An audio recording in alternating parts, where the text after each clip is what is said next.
আমাদের নিজেদের আমাদের আশপাশেও বিভিন্ন সরকার টরকার দেখলে আমরা দেখতে পাবো যে যতক্ষণ পাবলিক সমালোচনা করার অধিকার পাচ্ছে এবং সেই সমালোচনাকে দমন করা না হচ্ছে ততক্ষণই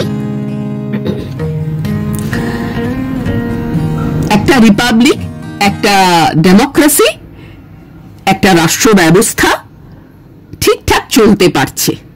একটা টাইমে গিয়ে সেই যে ফল বিক্রেতা একটা সময় রিভোল্ট করে এবং সে তার গায়ে আগুন লাগিয়ে দেয়। এই একজন ন্যায়নীতিবান দার্শনিক নন, এখনকার যে কোনো দেশের রাজনীতিবিদ, লিডার বা কোম্পানির সিইওরা সবাই কম বেশি মেকিয়াভেলির কনসেপ্টস অ্যান্ড থটস ব্যবহার করে থাকেন।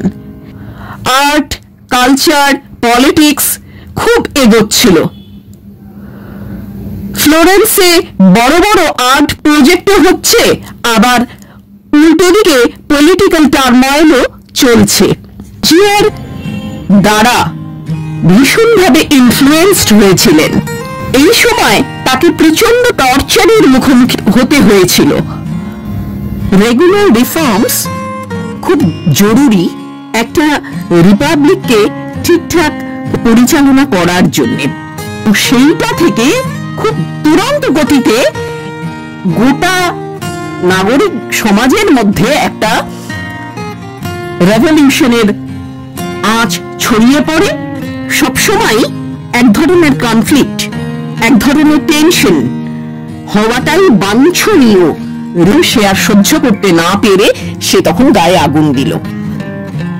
ওই রেভলিউশন অব্দি পৌঁছবার দরকারই হতো না, কিন্তু সিটিজেন্স আর্মি বলে তো আলাদা করে এখন মানে আমাদের তো বেশিরভাগ দেশেই সেরকম ভাবে রাখা হয় না। যদি হতো তাহলে কিন্তু প্যারালালি যদি একটা সিটিজেন্স আর্মি থাকতো তাহলে কিন্তু এই জিনিসটা, এই যে রেভলিউশনের জায়গায় গেল একজন মানুষ তার জীবন দিয়ে আর একটা রেভলিউশনের আঁচ ছড়িয়ে দিল চতুর্দিকে। আরব স্প্রিং এ যেটা হলো পাবলিক অ্যাকাউন্টেবিলিটি এবং চেকস অ্যান্ড ব্যালেন্সেস, তারা যেটা মনে করবেন সেটাই করবেন। আলটিমেটলি তাকে একটা জায়গায় পৌঁছতে হবে, তাকে তার লক্ষ্যে পৌঁছতে হবে। আর তিনি সবসময় বলেছেন যে রেজাল্টের উপর ফোকাস করতে হবে। রুশো যে ডেমোক্রেসির কনসেপ্ট আমাদের দিয়েছেন, আমাদের জন্য রেখে গেছেন, সেখানেও তিনি ডিসকোর্সেস অন লেভি এইটার দ্বারা ভীষণভাবে প্রভাবিত হয়েছেন। ধর্ম মানুষের মধ্যে স্থৈর্য, ন্যায় এই সমস্ত গুণগুলো প্রথিত করে। কোনো নাগরিককে একটু ভালো করে লক্ষ্য করি তাহলেই আমরা দেখতে পাবো everyone wants to enhance his পাওয়ার। তার আইডিয়া তার সময়ে খুব একটা গ্রহণযোগ্য ছিল না। মোরালিটি রাজাকে ক্ষমতাসীন থাকতে সাহায্য করবে যেসব ক্ষেত্রে, সেই সব জিনিসগুলোকেই শুধু অ্যাকসেপ্ট করা যাবে, বাকি কোনো কিছুকে অ্যাকসেপ্টেবল বলে তিনি মনে করেন না একজন রাজা বা লিডারের অ্যাঙ্গেল থেকে। ও ভবিষ্যৎ সবসময়ই অনিশ্চিত। শাসক নিজে হলেই ভাগ্য নির্ভর হবেন না।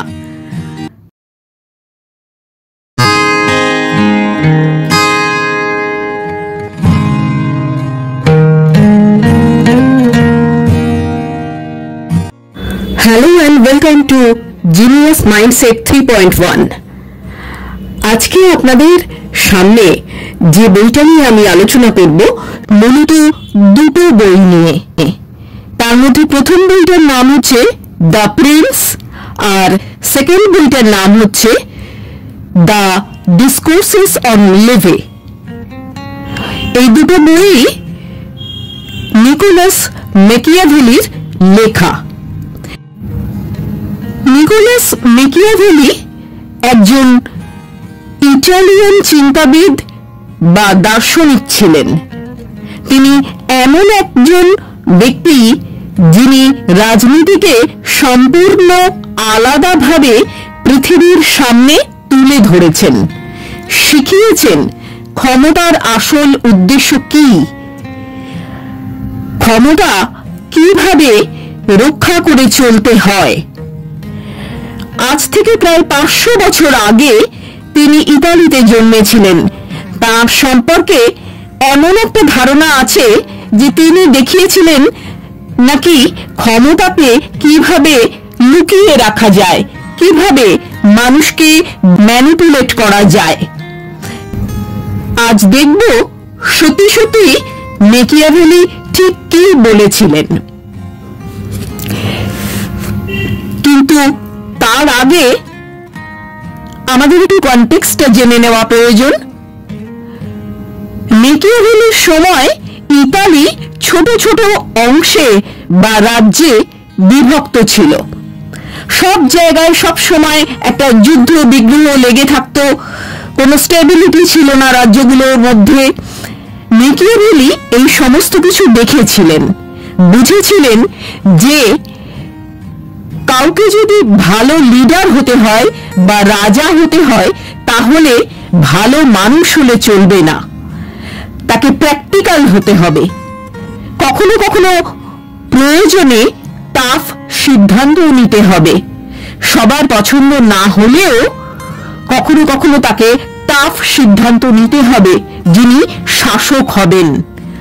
ভালো লিডার বা শাসক হতে হলে কখনো কখনো মিথ্যে কথাও বলতে হবে তিনি মনে করতেন। মেকিয়াভেলি সম্পর্কে অবশ্য বলা হয় যে তিনি রাজনীতিতে সঠতা এবং ম্যানিপুলেশন এগুলোকেই ইন্ট্রোডিউস করেছেন, এবং তিনি একজন ন্যায়নীতিবান দার্শনিক নন, বরং তিনি একজন বা নীতির বিপ্রতীপে দাঁড়িয়ে মানুষের সঠতা, স্বার্থপরতা এবং ম্যানিপুলেশনকে এনকারেজ করেছেন। এবং একজন দার্শনিক হিসেবে এটা তার একটা খুব সীমাবদ্ধতা। এই বিষয়ে আমরা আসব একটু পরে। তার আগে আমরা দেখে নেব কোন কনটেক্সটে এবং কি কি মেকিয়াভেলি অ্যাকচুয়ালি বলেছিলেন। মেকিয়াভেলি দ্য প্রিন্স গ্রন্থে এবং দ্য ডিসকোর্সেস অন লেভি গ্রন্থে যে ক্ষমতার রসায়ন এবং ক্ষমতাকে রক্ষা করে চলার বা রাজ্য বা রাষ্ট্রের স্টেবিলিটির জন্য যা যা করার কথা বলেছিলেন সেটা আজকের দিনের রাজনীতিতে খুবই গ্রহণযোগ্য। এখনকার যে কোনো দেশের রাজনীতিবিদ, লিডার বা কোম্পানির সিইওরা সবাই কম বেশি মেকিয়াভেলির কনসেপ্টস অ্যান্ড থটস ব্যবহার করে থাকেন। পলিটিক্সকে বুঝতে হলে সবসময় মোরাল ভ্যালু বজায় রাখলে চলবে না, এ কথা মেকিয়াভেলি বলেছিলেন। কখনো কখনো টাফ হতে হবে, আবার প্রয়োজন বোধে কখনো কখনো নরম হতে হবে। কখন লোকের সাপোর্টের লাভ তুলতে হবে সেটাও যেমন বুঝতে হবে, আবার কখনো কখনো মানুষের কথাও শুনতে হবে। বেসিক্যালি তিনি বলেছিলেন রিয়েল ওয়ার্ল্ডের সিচুয়েশনকে বুঝতে হবে এবং সেই অনুযায়ী সিদ্ধান্ত নিতে হবে, চলতে হবে রাজনীতির ক্ষেত্রে। দ্য প্রিন্স গ্রন্থটি মেকিয়াভেলি লিখেছিলেন, কিন্তু কেন লিখেছিলেন, কি আছে এতে, সেটা একটু আমরা দেখে নেব। এখানে মূলত একজন রাজা বা শাসককে ক্ষমতায় থাকতে হলে কিভাবে কখনো অন্যায় কাজও ঠিক বলে মনে হয় বা মনে হতে পারে সেরকম কোনো কাজ করবার দরকার হতে পারে সেটা তিনি বলেছেন বা দেখিয়েছেন। ক্ষমতায় থাকতে গেলে কখনো কখনো ন্যায় কাজকেও ঠিক করে করা সম্ভব হয় না বা সমর্থন করা যায় না, কখনো কখনো অন্যায় কাজকেই সমর্থন করতে হয়, সেটা তিনি প্রিন্সে দেখিয়েছেন। দ্য ডিসকোর্সেস অন লেভি এতে তিনি বলেছেন সমাজকে রিপাবলিকান ভ্যালুস কিভাবে তৈরি করতে হবে সেটা বুঝিয়েছেন। একটা রিপাবলিক কিভাবে স্ট্রং হবে, কিভাবে সবাই যার যার দায়িত্ব সামলাবেন, সেই বিষয়টা নিয়ে তিনি আলোচনা করেছেন তার দ্বিতীয় বই দ্য ডিসকোর্সেস অন লেভিতে। পাওয়ার এবং পলিটিক্সকে নতুন দৃষ্টিভঙ্গিতে মেকিয়াভেলি দেখেছেন। মেকিয়াভেলির জন্ম মূলত ইতালির ফ্লোরেন্সে 3 মে 1469 সালে একটা মধ্যবিত্ত পরিবারে। পিতা ছিলেন উকিল, ভালো পড়াশোনার সুযোগ হয়েছিল তার, ফলে তিনি যথেষ্ট লেখাপড়া করেছিলেন। সেই সময় ইতালির মেদিচি রাজবংশের পতনের ফলে যৌবনে তিনি 1498 সালে একটা গুরুত্বপূর্ণ ভূমিকা পেয়েছিলেন। তিনি ছিলেন সেকেন্ড চ্যান্সেলর। সেই সময় ইতালি ও ইউরোপে একটা পুনর্জাগরণ চলছিল। আর্ট, কালচার, পলিটিক্স খুব এগোচ্ছিল। ফ্লোরেন্সে বড় বড় আর্ট প্রজেক্টও হচ্ছে, আবার উল্টো দিকে পলিটিক্যাল টার্ময়েলও চলছে। তো এইরকম একটা সময়ের মধ্যে, এই কনটেক্সটে মেকিয়াভেলি তার জীবন শুরু হয়। তিনি সেই জীবন থেকে এবং বাস্তব থেকে অভিজ্ঞতা সঞ্চয় করে তার বইগুলো লিখেছিলেন। ইতালিতে যে এই টার্ময়েলটা চলছিল তার একটা খুব গভীর ছাপ পড়েছিল মেকিয়াভেলির বিভিন্ন লেখাতে। চেজারে বর্জিয়া বলে সেই সময়কার একজন শাসক ছিলেন, যিনি অত্যন্ত রুথলেস লিডার হিসেবে পরিচিত ছিলেন, কিন্তু তিনি তার রাজ্যে বা তার শাসনে একটা স্টেবিলিটি বজায় রাখতে পেরেছিলেন, এবং সেই স্টেবিলিটি বজায় রাখতে গিয়ে তিনি অনেক রকম ভাবে অনেক পথ অনুসরণ করেছিলেন। মেকিয়াভেলি এই চেজারে বর্জিয়ার দ্বারা ভীষণভাবে ইনফ্লুয়েন্সড হয়েছিলেন। 1512-তে যখন মেডিচি ফ্যামিলি আবার ক্ষমতায় ফিরে আসে, তখন মেকিয়াভেলিকে মেডিচি পরিবার নির্বাসনে পাঠায়। তার বাড়ির পাশেই একটা প্রিজনে তাকে নির্বাসিত করা হয়, আর ঠিক সেই সময়ই প্রিজনে বসে বসে, জেলখানায় বসে বসে তিনি দ্য প্রিন্স এই গ্রন্থটা লিখতে শুরু করেন। এই সময় তাকে প্রচন্ড টর্চারের মুখোমুখি হতে হয়েছিল। দ্য প্রিন্স গ্রন্থটা 1513 সালে নিকোলাস মেকিয়াভেলি মেডিচি পরিবারের যে রাজা লরেঞ্জো দে মেডিচি তাকে উৎসর্গ করেন। এটা ছিল একটা ডিটেল গাইড, বলা যেতে পারে একজন নতুন রাজা কিভাবে তার রাজত্ব বা ক্ষমতা সামলাবেন সেই বিষয়ে। সবসময়ই প্রবলেমস গুলো সলিউশন করতে হবে অ্যাকর্ডিং টু রিয়ালিস্টিক ভিউ, এটা মেকিয়াভেলি মনে করতেন। তিনি চেয়েছিলেন মেডিচিদের ইনার সাইকেলে জায়গা পেতে। বলা হয় সেই জন্যই নাকি তিনি দ্য প্রিন্স গ্রন্থটা লিখেছিলেন, এবং এটার মধ্য দিয়ে তিনি মেডিচি পরিবারের রাজাকে বা রাজাদের একটু স্টেবল ভাবে, যাতে সবার সমস্ত শত্রুর সামনে সঠিকভাবে তাদের ক্ষমতা বজায় রাখতে পারে এবং স্টেবিলিটি বজায় রাখতে পারে, সেটা ব্যাপারেই সাহায্য করতে চেয়েছিলেন। মেকিয়াভেলি সবসময় বলে এসেছেন যে রিয়াল ওয়ার্ল্ড সলিউশনটা রাজনীতির পক্ষে সবসময় জরুরি। রিয়ালিজম রাজনীতির জন্য সবসময় জরুরি।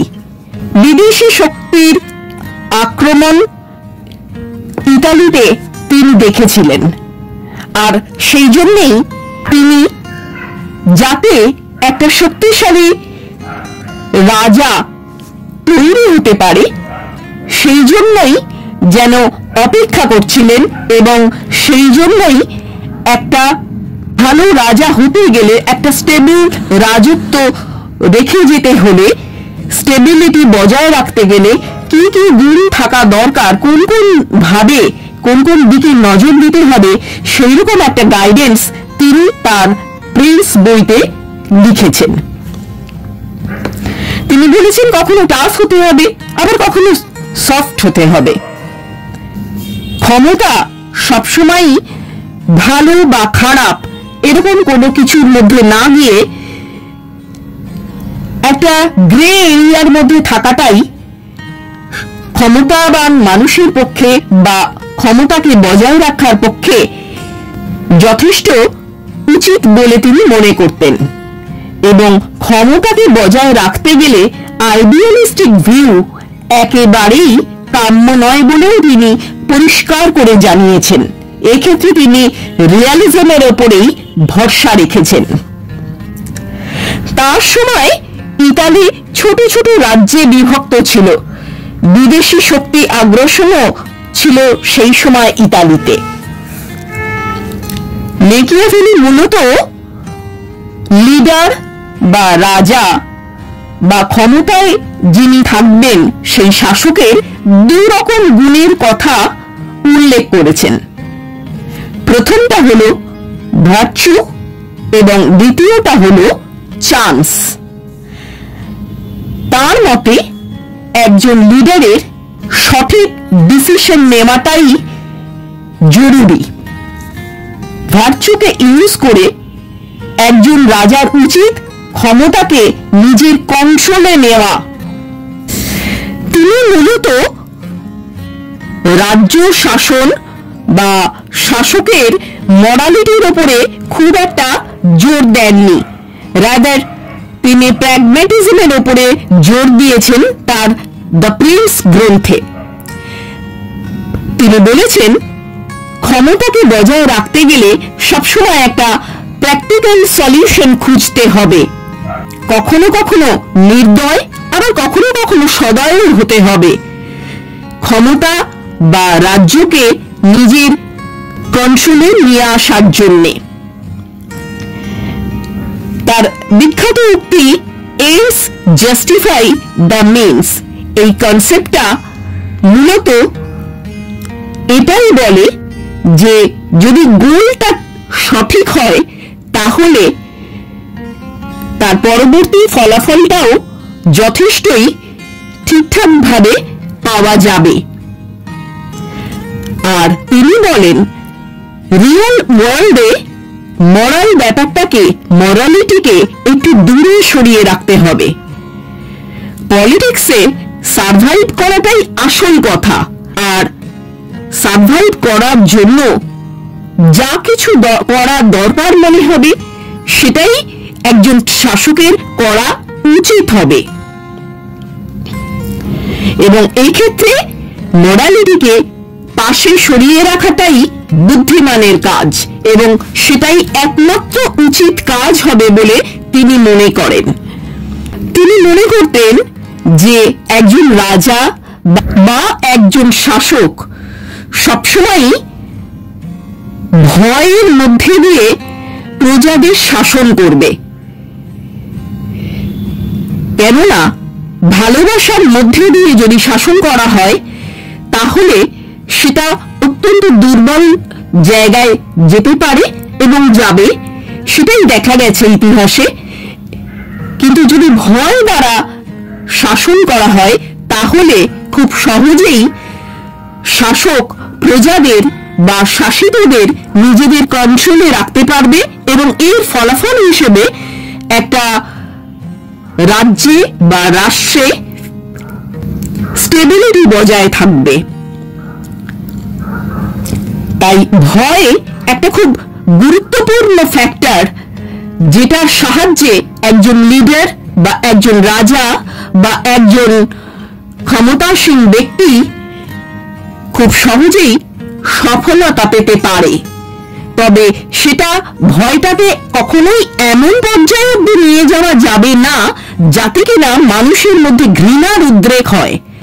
কেননা মানুষের মধ্যে যদি ঘৃণার উদ্রেক হয় তাহলে তারা শাসককে ঘৃণা করতে শুরু করলে তারা বিদ্রোহ করবে এবং বিপ্লব করবে, আর সেটা হলে শাসক আর সাকসেসফুল লিডার হিসেবে থাকতে পারবে না। তার মতে ধোঁকা দেওয়া এবং সিচুয়েশন অনুযায়ী চাল দেওয়া, ম্যানিপুলেশন, এইসবগুলো আদৌ খারাপ কোনো কিছু নয়। লোককে সেটাই দেখানো উচিত যেটা সে দেখতে চায়। মেকিয়াভেলি ভীষণভাবে প্রভাবিত হয়েছিলেন সেই সময়কার রোমান এবং গ্রিক রাজাদের দ্বারা, বিশেষ করে আলেকজান্ডার, সিজার, এদের দ্বারা তিনি ভীষণভাবে প্রভাবিত হয়েছিলেন। তাদের অনেক সিদ্ধান্তই, যেমন আলেকজান্ডার বা জুলিয়াস সিজার, এদের অনেক সিদ্ধান্তই মোরালি কোশ্চেনেবল থাকলেও তাদের ডিসিশনগুলো আলটিমেটলি রাজ্যকে বা রাষ্ট্রকে স্টেবল করতে সহায়তা করেছে। এবং যেসব ক্ষেত্রে মরালিটির ওপরে শাসক জোর দিয়েছে সেখানে দেখা গেছে যে শাসক ভালোভাবে বেশি দিন রাজত্ব করতে পারেনি। রোমান রিপাবলিক তার কাছে আদর্শ ছিল। রোমান ইতিহাস দ্বারা তিনি ভীষণভাবে প্রভাবিত হয়েছিলেন। মূলত দ্য প্রিন্স গ্রন্থে তিনি একজন রাজাকে কিভাবে চলতে হবে সেই গাইডেন্সটা দিয়েছেন, কিন্তু দ্য ডিসকোর্সেস অন লেভি এই গ্রন্থে তিনি একটা দেশকে কিভাবে স্ট্রং রিপাবলিক করা যায় সেই মতামত প্রকাশ করেছেন, সেই ব্যাপারে গাইডেন্স দিয়েছেন। মেকিয়াভেলি মূলত মনে করতেন সিভিক ভার্চু,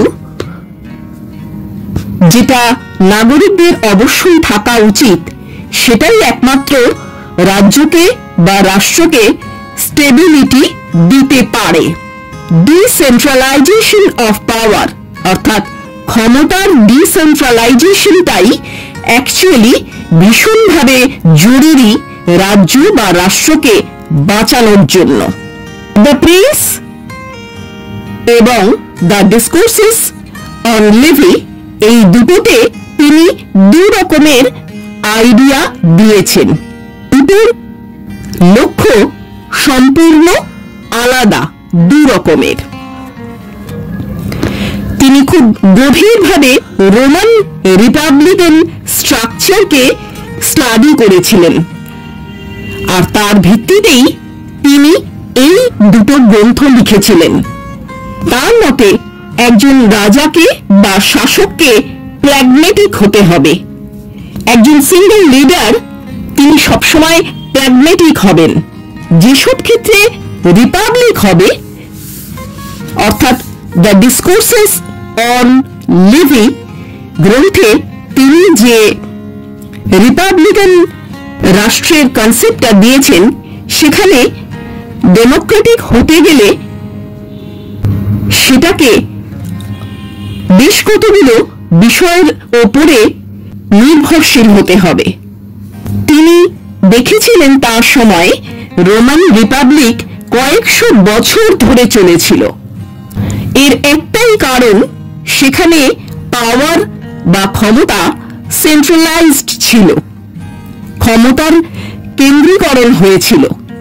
অনেকে বলে এই দুটো গ্রন্থে মেকিয়াভেলির ডুয়াল ফিলসফি নাকি দেখা যায়, কিন্তু বিষয়টা সম্পূর্ণ আলাদা।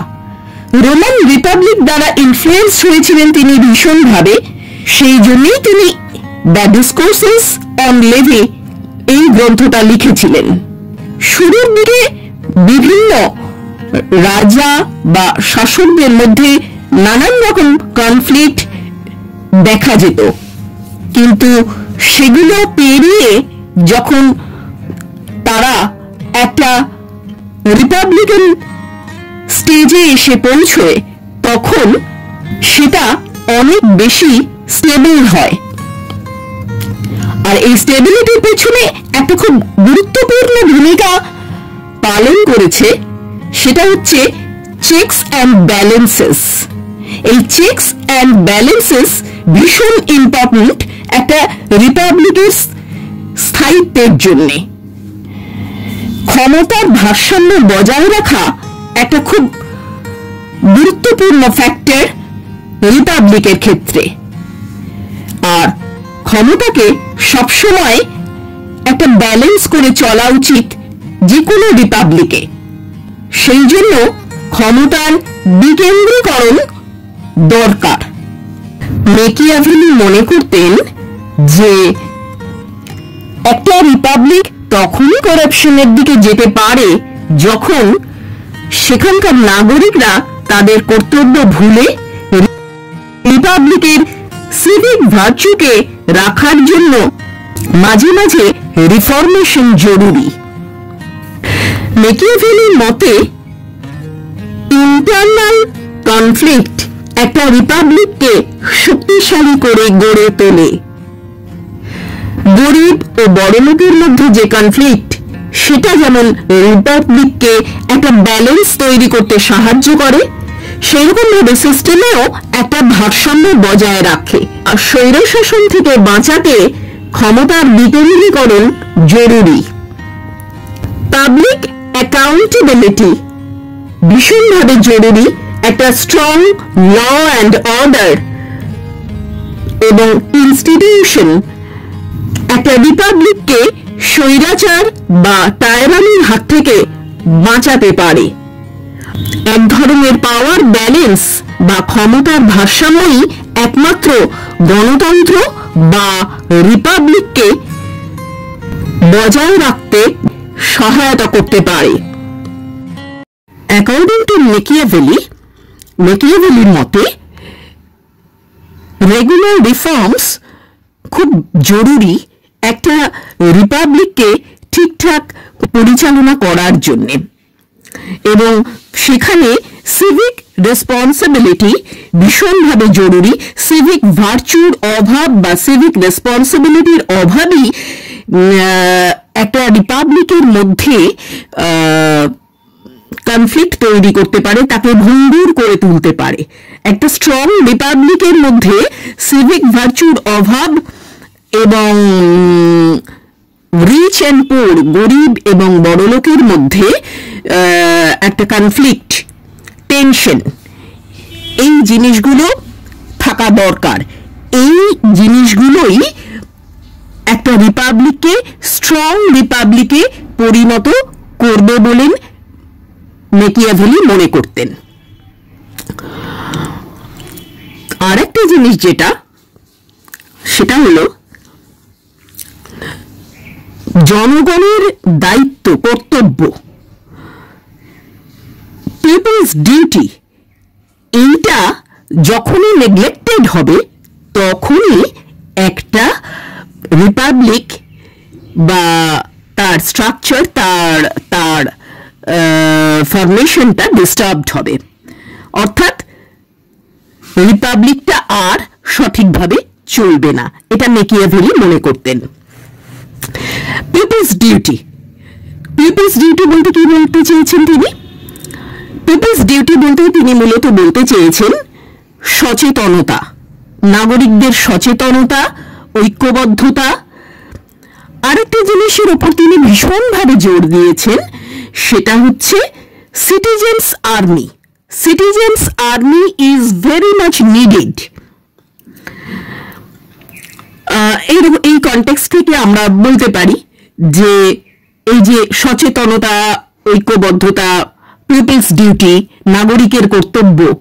হ্যাঁ, এই জায়গাটায় আমরা যদি খুব ভালো করে নজর করি, আমরা দেখব যে এই 2024-এ বাংলাদেশে যে ঘটনাটা ঘটে গেল, এইখানে কিন্তু সচেতনতা এবং ঐক্যবদ্ধতা, হ্যাঁ, পিপলস ডিউটি একটা বিরাট রোল প্লে করেছে।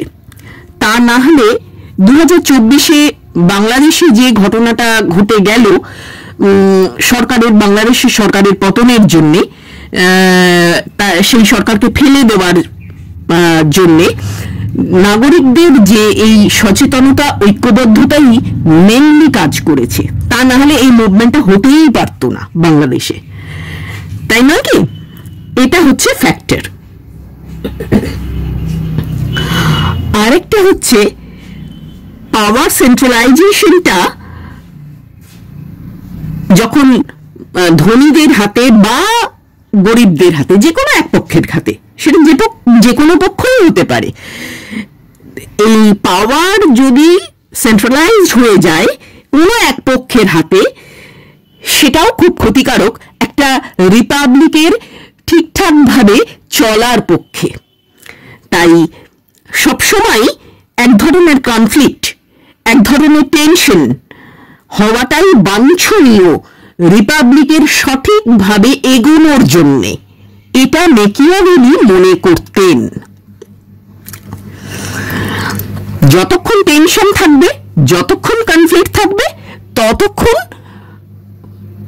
রিপাবলিক ভালোভাবে ঠিকঠাকভাবে চলবে। সেটা শেষ হয়ে গেলেই তখনই একটা টায়ারানি দেখা যাবে, একটা অত্যাচার, দুর্নীতি, এই সবগুলো দেখা যাবে। আর এই দুর্নীতি, অত্যাচার, স্বৈরাচার এইসবের হাত থেকে মুক্তি পাওয়ার জন্য এই টেনশনটা, এই কনফ্লিক্টটা কমপক্ষে দুটো দলের মধ্যে, দুটো গ্রুপের মধ্যে এই কনফ্লিক্টটা অনবরত হয়ে যাওয়া দরকার। যেমন সিরিয়াতে আমরা দেখেছি, সিরিয়াতেও মানুষের সচেতনতাই আলটিমেটলি সরকারকে ফেলে দেয়। মানুষ তার নাগরিক কর্তব্য, নাগরিক অধিকার এগুলো নিয়ে এতটাই বেশি সচেতন যে একজন ফল বিক্রেতা সে বারবার করে পুলিশের কাছে টর্চার্ড হতে হতে হতে হতে তারপরে গিয়ে সে একটা সময় রিভোল্ট করে, কারণ সে জানে যে এটা তো আমার প্রাপ্য নয়, এটা কি আমার প্রাপ্য? এটা আমার প্রাপ্য নয়।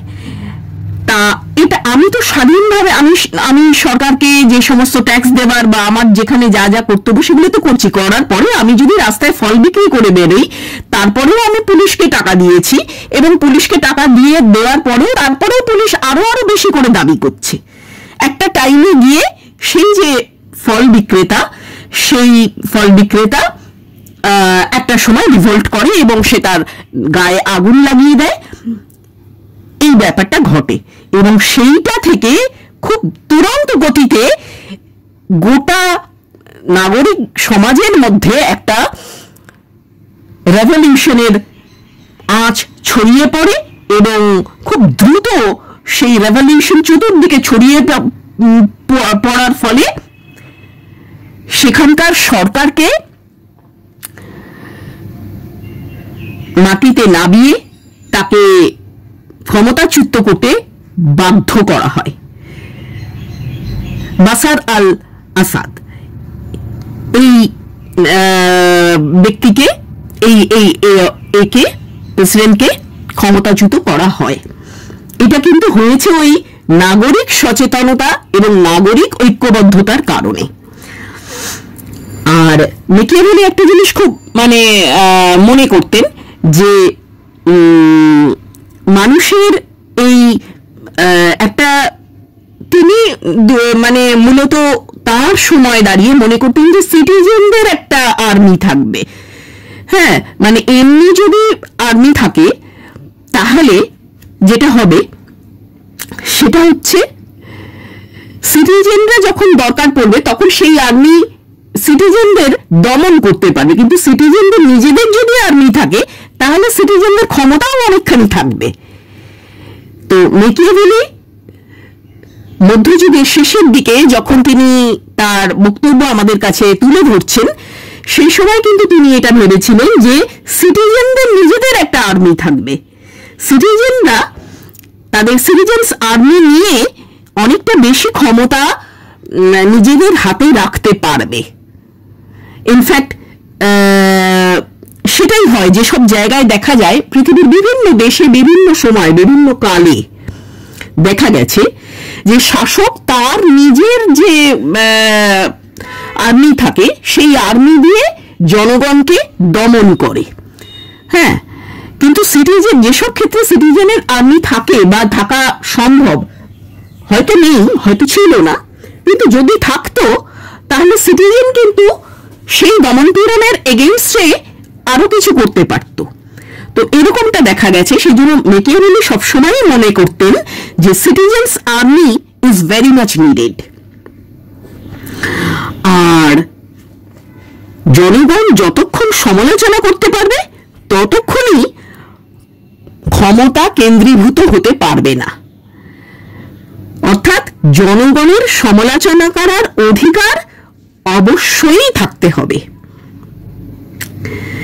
আর এই জনগণের সমালোচনা করবার অধিকার, এটাই একটা রিপাবলিককে সঠিক পথে চলতে বাধ্য করবে।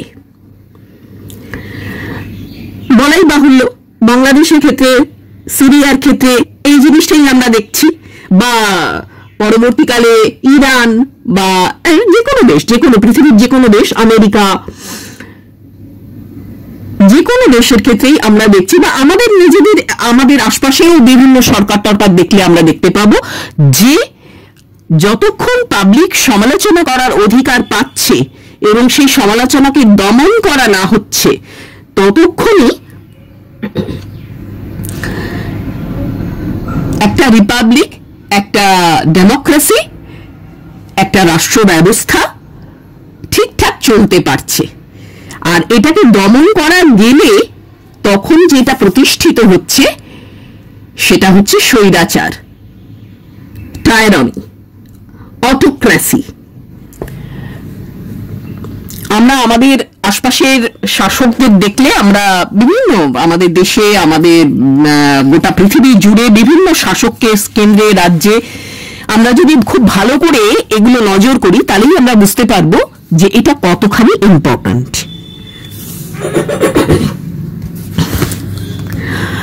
আরেকটা জিনিস, পাবলিক অ্যাকাউন্টেবিলিটি এবং চেকস অ্যান্ড ব্যালেন্সেস, এই দুটো জিনিস ভীষণভাবে ইম্পর্টেন্ট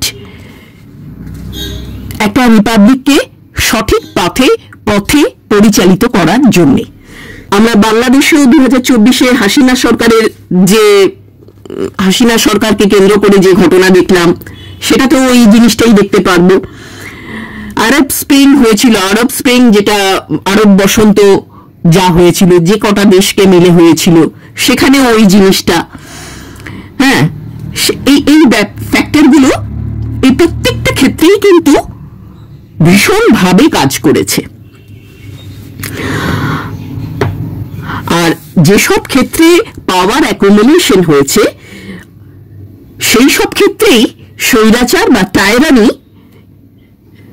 সামনে এসছে। যখনই শাসকের হাতে বা অন্য কোনো কারুর হাতে ক্ষমতার কেন্দ্রীকরণ হচ্ছে, তখনই একটা শাসক, ডেমোক্রেসি হোক বা রিপাবলিক হোক, তারা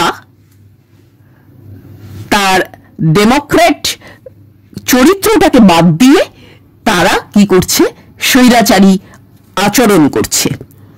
সেটা ওই আমাদের দেশে বা বিদেশের বিভিন্ন পৃথিবীর প্রত্যেকটা রাষ্ট্রকে ধরে ধরে যদি আমরা দেখি তাহলে এটা মিলিয়ে দেখতে পারবো এই ব্যাপারটা। তো সেই জন্যই সিটিজেন্স আর্মি যদি থাকতো তাহলে সিরিয়া, বাংলাদেশ, এটার ওই রেভলিউশন অবধি পৌঁছবার দরকারই হতো না। ওই রেভলিউশন অব্দি পৌঁছাবার দরকারই হতো না, কিন্তু সিটিজেন্স আর্মি বলে তো আলাদা করে এখন মানে আমাদের তো বেশিরভাগ দেশেই সেরকম ভাবে রাখা হয় না। যদি হতো তাহলে কিন্তু প্যারালালে যদি একটা সিটিজেন্স আর্মি থাকতো তাহলে কিন্তু এই জিনিসটা, এই যে রেভলিউশনের জায়গায় গেল একজন মানুষ তার জীবন দিয়ে আর একটা রেভলিউশনের আঁচ ছড়িয়ে দিল চতুর্দিকে, আরব স্প্রিং এ যেটা হলো, আরব বসন্তে, হ্যাঁ, যে একজন ফল বিক্রেতা শেষ পর্যন্ত বাধ্য হলেও পুলিশের অত্যাচারে তাকে পুলিশকে প্রচুর টাকা পয়সা দিয়েও তারপরেও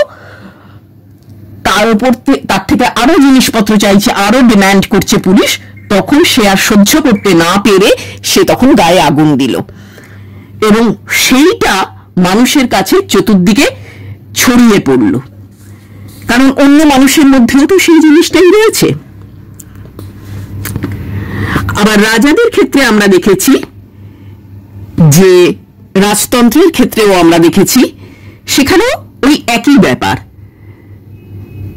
যে রাজা স্বৈরাচারী, যে রাজা প্রজা দরদি নয়, জনদরদি নয়, তাদের ক্ষেত্রে তারা কোন রকম ভাবেই নিজেদের ক্ষমতাকে খর্ব করতে রাজি নয়। সেই সব ক্ষেত্রে এই টায়রানি ব্যাপারটা বারবার করে ফিরে এসেছে গোটা পৃথিবীর ইতিহাস জুড়ে। আর রিপাবলিক টায়রানি বা স্বৈরাচারী শাসন ব্যবস্থা থেকে দূরে থাকতে পারে কিভাবে না, ডেমোক্রেসিটা স্ট্রং হতে হবে। আর দ্য প্রিন্সে মেকিয়াভেলি দেখিয়েছেন যে কিং, রাজা, একজন সেন্ট্রাল অথরিটি, তার কাছে পাওয়ারটা থাকতে হবে, কিন্তু যখন ডেমোক্রেসি হবে, যেটা তিনি দ্য ডিসকোর্সেস অন লিভিং এতে দেখিয়েছেন, সেখানে কিন্তু রিপাবলিকের কথা তিনি বলেছেন এবং সেখানে তিনি দেখিয়েছেন যে রিপাবলিকে এক ধরনের পাওয়ার ব্যালেন্স থাকা খুবই খুবই জরুরি। আর একজন ব্যক্তি সবসময় পার্সোনাল ইন্টারেস্টের উপরে চলে, হিউম্যান সাইকোলজি এইটা।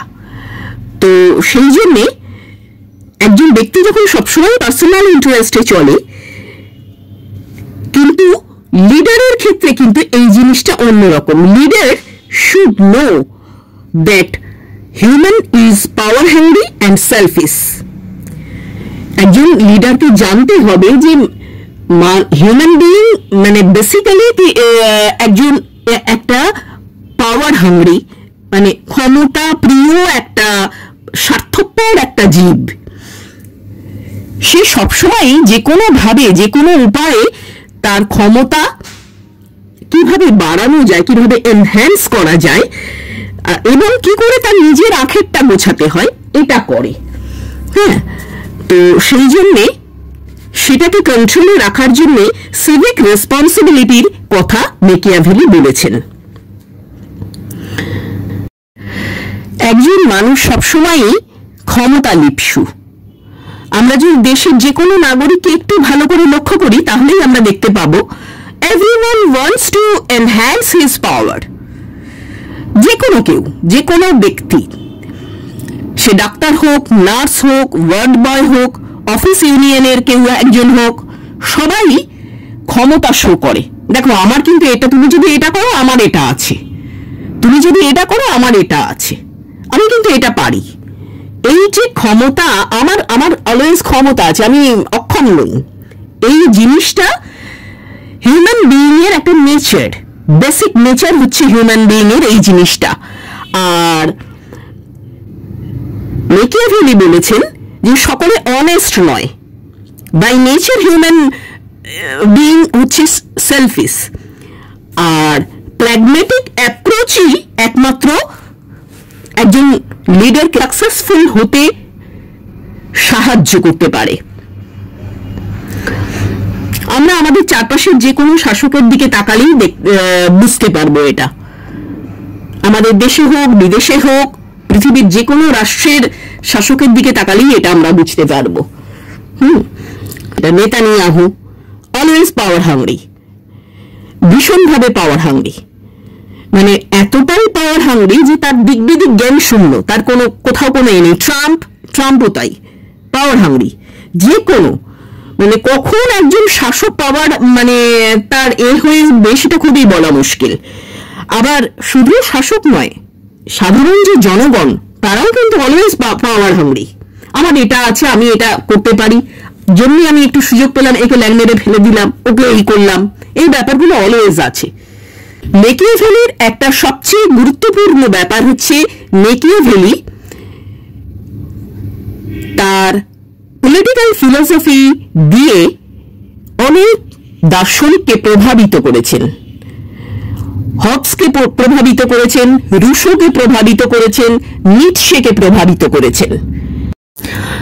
হবসের লেভিয়াথান, যেটা মূলত পাওয়ারফুল অথরিটির কথা বলেছে, সেখানেও স্ট্রং সেন্ট্রাল অথরিটির কথা বলা হয়েছে। সেখানেও দেখানো হয়েছে, হবস দেখিয়েছেন হিউম্যান বাই নেচার একজন সেলফিশ। পাওয়ার অ্যান্ড অথরিটি এগুলো ক্যাওস থেকে দূরে রাখে। হবস তার লেভিয়াথানে এই জিনিসগুলো দেখিয়েছেন। সিভিক ভার্চু এবং পাবলিক পার্টিসিপেশন একটা রিপাবলিককে উন্নত করে, আরো ঠিকঠাক ভাবে পরিচালিত হতে সাহায্য করে। মেকিয়াভেলির দ্বারা প্রভাবিত হয়েছে রুশো যে ডেমোক্রেসির কনসেপ্ট আমাদের দিয়েছেন, আমাদের জন্য রেখে গেছেন, সেখানেও তিনি দ্য ডিসকোর্সেস অন লেভি এইটার দ্বারা ভীষণভাবে প্রভাবিত হয়েছেন। এরপরে নিটশেও কিন্তু মেকিয়াভেলির দ্বারা গভীরভাবে প্রভাবিত হয়েছেন। স্ট্রং লিডার সেই যে রিয়ালিটি অনুযায়ী চলতে পারে, এটা নিটশের বক্তব্য। তার জন্য খারাপ হতে হলে খারাপ হতে হবে, তাতে কিছু করার নেই। সোসাইটির মরালিটি আদৌ ম্যাটার করে না। আর স্ট্রং লিডার আমরা যাদের দেখেছি ইতিহাসে, বিশেষ করে দুজন, যেমন উইনস্টন চার্চিল এবং মার্গারেট থ্যাচার। মার্গারেট থ্যাচারকে আয়রন লেডিও বলা হতো, নিশ্চয় মনে আছে। তো উইনস্টন চার্চিল এবং মার্গারেট থ্যাচার এরা কিন্তু মেকিয়াভেলির দ্বারা ভীষণভাবে প্রভাবিত হয়েছিলেন, ইনফ্লুয়েন্সড হয়েছিলেন। তো উইনস্টন চার্চিল সেকেন্ড ওয়ার্ল্ড ওয়ারের পরে ডিসিশন নেন যে নিজেদের দেশ ও ক্ষমতা ধরে রাখার জন্য তারা তাদের সময়ে অনেক কিছু করেছিলেন। ইভেন মার্গারেট থ্যাচারও তাই। তো এরা কিন্তু মূলত মেকিয়াভেলির দ্বারা প্রভাবিত হয়ে, তার পলিটিক্যাল ফিলোসফির দ্বারা প্রভাবিত হয়ে এই সমস্ত কিছু করেছিলেন। থ্যাচার তো ইকোনমিক রিফর্মেশনের জন্য যথেষ্ট সমালোচিতও হয়েছেন, কিন্তু আলটিমেটলি তিনি তার লক্ষ্যে পৌঁছতে পেরেছিলেন। মার্গারেট থ্যাচার মরালিটির চেয়ে সার্ভাইভাল এবং স্টেবিলিটি খুবই জরুরি। আর মেকিয়াভেলি কি যেটা বলছেন, মরাল ভ্যালুজের রোলটা কোথায় না, মরাল ভ্যালুজের রোলটা এইখানেই যে একজন শাসক সে সবসময় চেষ্টা করবে সার্ভাইভ করতে এবং স্টেবিলিটি বজায় রাখতে তার রাষ্ট্রের জন্য। এইটাই তার মরালিটি। তার মরালিটি কিন্তু এইটাই, তার জন্য যা যা করবার দরকার হবে সে সেটা করবে। মেকিয়াভেলি অন্তত আমাদের এই কথাই জানাচ্ছেন। মেকিয়াভেলি সেরকমই মনে করতেন। দ্য প্রিন্স আর দ্য ডিসকোর্সেস এই দুটো different outlook, different morality, different values set করেছে। একটা রাজতন্ত্রকে ঘিরে হয়েছে, যেটা আগেও বলেছি, এবং আর একটা হচ্ছে রিপাবলিক বা গণতন্ত্র বা প্রজাতন্ত্রকে ঘিরে এটা হয়েছে। 1527 সালে মেকিয়াভেলি মারা যান। 1527 সালে যখন মেকিয়াভেলি মারা যান, তখন খুব খুব কম সংখ্যক মানুষ তার আশপাশে ছিল এবং তাকে তার শেষ যাত্রায় অংশগ্রহণ করেছিলেন। খুব নীরবে, খুব নিভৃতে তিনি মারা যান। তার আইডিয়া তার সময়ে খুব একটা গ্রহণযোগ্য ছিল না। মেকিয়াভেলিয়ান টার্মিনোলজি তৈরি হয়েছিল, যেটা দিয়ে বোঝানো হতো যে রুথলেস এবং সেলফিশ একজন লিডার, তাকে কোন রুথলেস বা সেলফিশ লিডারকে বলা হতো যে মেকিয়াভেলিয়ান। এবং ইনফ্যাক্ট শেক্সপিয়ারও তার নাটকে, তার লেখায় এই মেকিয়াভেলিয়ান শব্দটাকে ব্যবহার করেছিলেন এবং এই বিষয়টাকে বোঝাতেই ব্যবহার করেছিলেন। মেকিয়াভেলি কোনোদিনই মেডিচিদের ইনার সার্কেলে জায়গা করে নিতে পারেননি। অনেকেই বলেন যে সেটাই তার চেষ্টা ছিল, সেই জন্যই তিনি দ্য প্রিন্স লিখেছিলেন। এটা একটা বিতর্কের বিষয়, বাট আলটিমেটলি তিনি কোনোদিনই এটাতে সফল হয়নি। তার মৃত্যুর বেশ কত বছর পরে, মানে আমি বলছি মেকিয়াভেলির মৃত্যুর বেশ কত বছর পরে, তার যে ধ্যান ধারণা, তার যে পলিটিক্যাল ফিলোসফির আইডিয়া, সেটাকে রিভিজিট করা হয়। রুথলেস এবং ইমমরাল, এই যে কথাটা তার সম্পর্কে বলা হয় মেকিয়াভেলি সম্পর্কে, মেকিয়াভেলিয়ান টার্মিনোলজি আইডিয়ালিস্টিক নয়, রিয়ালিস্টিক হতে হবে লিডারকে, এটাই আমাদের বার্তা দেয়। 16 এবং 17 শতকে মূলত তার পলিসিগুলোকে রিভিজিট করা হয়। ক্ষমতার ইম্পর্টেন্স কি, ক্ষমতার ইম্পর্টেন্সটা কোন অ্যাঙ্গেল থেকে যাচাই করা হবে, কোন অ্যাঙ্গেল থেকে ভাবা হবে, না রিয়ালিস্টিক অ্যাঙ্গেল থেকে ভাবা হবে, এই বিষয়গুলো আবার নতুন করে ভাবনা চিন্তা এবং তার মূল্যায়ন, নবমূল্যায়ন শুরু হয়। এইমস জাস্টিফাই দ্য মিনস, এই বিষয়টা মেনে চলতে হবে, যেটা তিনি বলতেন যে যা কিছুই করো আলটিমেটলি তুমি যেন তোমার গোলে পৌঁছতে পারো, তুমি তোমার গোলে পৌঁছবার জন্য তুমি যে কোনো পথে অবলম্বন করতে পারো। পরবর্তীকালে যারা রাষ্ট্রচিন্তক আসেন, তারা এই বিষয়টাকে নতুন করে ভাবনা চিন্তা করা এবং মূল্যায়ন করা শুরু করেন। পাওয়ার এবং লিডারশিপ, এই দুটো বিষয়কে মেকিয়াভেলি রিয়েল ওয়ার্ল্ডের মতন করেই দেখতেন। তিনি মূলত রোমান রিপাবলিক মডেলকে ইউজ করেই তার আইডিয়াটাকে ডেভেলপ করেছিলেন।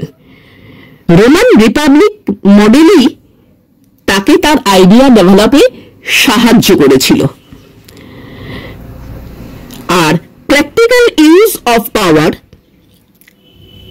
সেটা দুটো ক্ষেত্রে তিনি করেছেন, the king are the Republic. Power politics, dynamics আজও তার সময়ের মতো করেই কাজ করে। সার্ভাইভাল এবং stability of power is very much needed.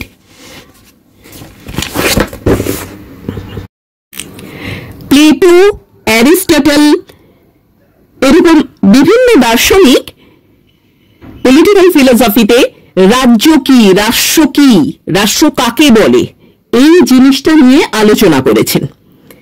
কিন্তু মেকিয়াভেলি কিন্তু রাজ্য কি বা রাষ্ট্র কি, রাষ্ট্র কাকে বলে, এটা নিয়ে কখনো আলোচনা করেননি। বরং তিনি বলেছেন রাষ্ট্রকে স্টেবল রাখা যায় কি করে, সেই জন্য তিনি রাজাকে বা লিডারকে অ্যাডভাইস দিয়েছেন কি করে ক্ষমতা অর্জন করা যায় এবং সেটাকে মেনটেন এবং বজায় রাখা যায়। এইটা হচ্ছে তার আলোচ্য বিষয়বস্তু। মেকিয়াভেলির সময় এখন যেমন ইতালিয়াতে ইউনাইটেড স্টেট আছে, কিন্তু তখন অনেকগুলো সিটি ছিল। তিনি কেবলই ভাবতেন, মেকিয়াভেলির ভাবনা ছিল একটাই, যে তিনি কিভাবে ভাবতেন যে কিভাবে এই গোটা ইটালিয়ান পেনিনসুলাকে একটা মানে একটা একক রাষ্ট্রে, শক্তিধর একটা রাষ্ট্রে একত্রিত করা যায়, যেমনটা কিনা সেই সময় ব্রিটেন এবং ফ্রান্স ছিল। সেই রকম তিনি ইটালিয়ান পেনিনসুলাকে, গোটা ইটালিকে একত্রিত করবার কথা সবসময় ভাবতেন। 1494 সালে মেডিচি পরিবারের হাত থেকে ক্ষমতা চলে যায়, প্রতিষ্ঠিত হয় রিপাবলিক গভর্নমেন্ট। এখানে 29 বছর বয়সে সেকেন্ড চ্যান্সেলর বানানো হয় মেকিয়াভেলিকে। সিভিল সার্ভিসে অ্যাপয়েন্টমেন্ট দেওয়া হয় তাকে, এবং বিদেশ নীতি সংক্রান্ত একটা কমিটিতে একজন ডিপ্লোম্যাট হিসেবে তিনি যোগদান করেন। 1512-তে রিপাবলিকের পতন হয়, মেডিচি পরিবার আবার ফিরে আসে। মেডিচি রাজবংশের বিরুদ্ধে ষড়যন্ত্রের অভিযোগে মেকিয়াভেলিকে ফোর্সড রিটায়ারমেন্ট নিতে বাধ্য করা হয়। আর এই ফোর্সড রিটায়ারমেন্টের সময়ই তিনি তার ভাবনা চিন্তাগুলোকে ডেভেলপ করেছিলেন। তিনি অনেকখানি সময় পেয়েছিলেন। তিনি মূলত দু ধরনের স্টেটের কথা বলেছেন, একটা হচ্ছে রিপাবলিকান গভর্নমেন্ট, আর দ্বিতীয়টা হচ্ছে মনার্কি বা কিংডম বা প্রিন্সিপালিটি। এই দু ধরনের স্টেটের কথা তিনি বলেছেন, কিন্তু তিনি মনার্কিতে যে দু ধরনের রাজা আসে, এক হচ্ছে হেরিডেটরি, বংশগতভাবে একজনের পর একজন, তারপরে আরেকজন এভাবে আসে, এবং হঠাৎ করে কোনো একজন কেউ কোনোভাবে রাজ্যটা জিতে রাজা হলেন, নিউলি অ্যাকোয়ার্ড কিংডম। এই দু রকমের ভাবে মনার্কি হতে পারে। মেকিয়াভেলি মূলত এই দ্বিতীয় ধরনের রাজাদের কথাই বলেছেন। হিউম্যান নেচার ফান্ডামেন্টালি সেলফিশ হয়, এর উপরেই তার পুরো থিওরি ডেভেলপ করেছেন মেকিয়াভেলি। ইন্ডিভিজুয়াল সিকিউরিটি সবসময় একটা থ্রেটের মুখে থাকে।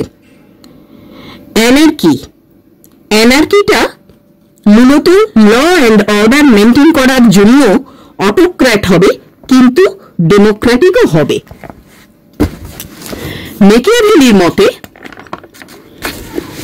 কিছু লোক কমান্ড করতে চায়, কিছু লোক নিউট্রাল থাকতে চায়। মূলত কমন পিপল রাজাকে এই দুটো গ্রুপের মধ্যে যে কোনো একটা গ্রুপের সাহায্য অবশ্যই নিতে হবে ক্ষমতায় থাকার জন্যে। আর মেকিয়াভেলি মনে করতেন এই দ্বিতীয় গ্রুপের সাহায্য নেওয়াটাই সবচেয়ে যুক্তিযুক্ত হবে। দ্বিতীয় গ্রুপ বলতে তাদের কথা তিনি বলেছেন যারা নিউট্রাল থাকে। ভিয়াটু বলে একটা শব্দ তিনি বারবার করে উল্লেখ করেছেন, নট ভার্চু, ভিয়াটু। এটা একটা ইটালিয়ান ওয়ার্ড।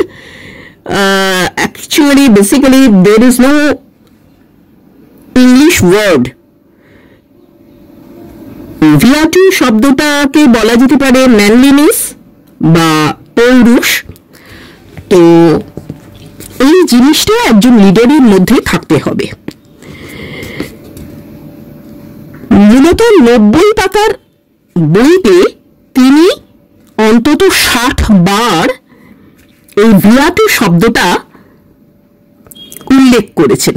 এই ভিয়াটু শব্দটা এতটাই বেশি ইম্পর্টেন্ট। আর রাজ্যকে বা রাষ্ট্রকে সংরক্ষণ করার জন্য, তার ক্ষমতা বজায় রাখার জন্য তিনি বেশ কতগুলো বক্তব্য উল্লেখ করেছেন। একটা স্টেটের কোথা থেকে থ্রেট আসতে পারে? এক, ফরচুন বা ফেট, যখন তখন হঠাৎ করে যে কোনো কারুর ওপরে থ্রেট আসতে পারে, সেইটা একটা ফ্যাক্টর। সেই জন্য সবসময় একটা প্রিকশন নিয়ে রাখতে হবে, এবং একজন রাজার সবসময় দূরদর্শিতা থাকতে হবে যে হঠাৎ করে যদি তার মধ্যে ভাগ্য বিড়ম্বিত হয় তাহলে যেন মোকাবিলা করতে পারে। মেকিয়াভেলির যে কন্টেম্পোরারি ফিলোসফার যারা ছিলেন, সমসাময়িক দার্শনিক যারা ছিলেন, তারা মনে করতেন যে ruler should be virtuous and moral, অর্থাৎ তাদের ন্যায় নীতিবোধ থাকবে। যিনি শাসক বা রাজা, যিনি লিডার, যিনি, তার ন্যায় নীতিবোধ থাকবে, ন্যায় নীতি অনুসরণ করেই সে তার রাজ্য চালাবে। কিন্তু মেকিয়াভেলি কিন্তু এটা বলছেন, ঠিক উল্টো কথাটা বলছেন যে না, তার রাজ্য চালাবার জন্য এবং রাজ্য বা রাষ্ট্রের স্টেবিলিটি মেনটেন করার জন্য তাকে যে সবসময় ভার্চুয়াস বা মরাল হতে হবে এটা আদৌ নয়। যে কোনো উপায়ে সে তার লক্ষ্যে পৌঁছতে হবে। লক্ষ্যটা এটাই যে তার রাষ্ট্রের স্টেবিলিটি বজায় রাখতে হবে, ক্ষমতাকে অর্জন করতে হবে এবং মেনটেন করতে হবে এবং বজায় রাখতে হবে।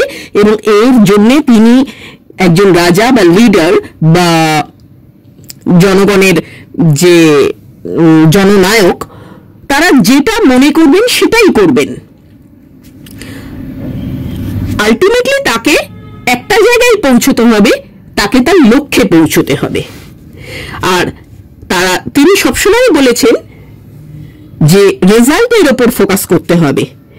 মোরালিটি রাজাকে ক্ষমতাসীন থাকতে সাহায্য করবে যেসব ক্ষেত্রে সেই সব জিনিসগুলোকেই শুধু অ্যাকসেপ্ট করা যাবে, বাকি কোনো কিছুকে অ্যাকসেপ্টেবল বলে তিনি মনে করেন না একজন রাজা বা লিডারের অ্যাঙ্গেল থেকে। ডাবল স্ট্যান্ডার্ড এক ধরনের মরালিটির কথা তিনি বলেছেন। রাজার একরকম মরালিটি, কমন পিপলের একরকম মরালিটি। রাজা নিজে আইন করে সেই মরালিটি তৈরি করবে। দ্বিতীয়ত, কনভেনশনাল মরালিটি। মেকিয়াভেলির রিয়ালিস্টিক ভিউয়ের এখান থেকেই শুরু হয়েছে।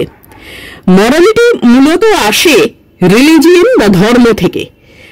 আর রিলিজিয়ান মূলত মানুষের মধ্যে ভয় তৈরি করে, আর এই ভয়ই মরালিটিকে